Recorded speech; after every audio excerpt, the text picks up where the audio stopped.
Morogoro oye! Ndugu zangu, maendeleo ni hatua. Mengi yamefanyika katika mkoa wa Morogoro, lakini wakazi wa manispaa ya Morogoro hatutosahau makubwa yaliyofanywa na Rais Samia ndani ya siku 100 tangu kuapishwa kwake.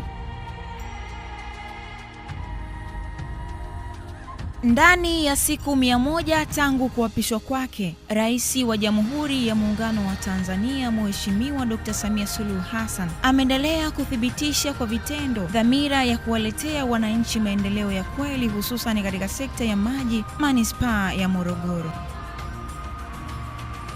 Kupitia MORUWASA, Rais Samia ametoa zaidi ya bilioni 1.47 kwa ajili ya fidia kwa kaya 148 zilizoathirika na mradi wa uboreshaji wa huduma ya maji safi na usafi wa mazingira manispaa ya Morogoro katika maeneo ya Kipera, Kambi A na Kilongo B.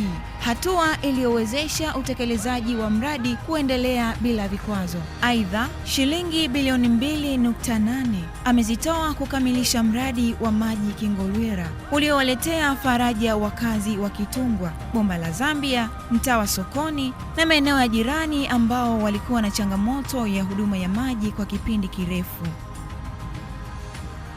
Ndani ya siku 100 za Rais Samia zimeenda kubadilisha kabisa hali ya upatikanaji wa maji kwa wakazi wa Lukobe, Mkundi, Kiegea na maeneo ya jirani kwa kutoa zaidi ya shilingi bilioni 1.82 za Kitanzania ili kuimarisha mtandao wa maji safi na maunganisho mapya katika maeneo hayo, ambapo hadi sasa zaidi ya kaya 1550 wanapata huduma ya maji majumbani mwao. Hatua nyingine kubwa ndani ya siku 100, Rais Samia amefanikisha kupatikana shilingi bilioni 81.41 kutoka shirika la maendeleo la Ufaransa kwa ajili ya ujenzi wa mtambo mpya wa kisasa wa kutibu maji Mafiga utakaozalisha lita milioni 54 kwa siku.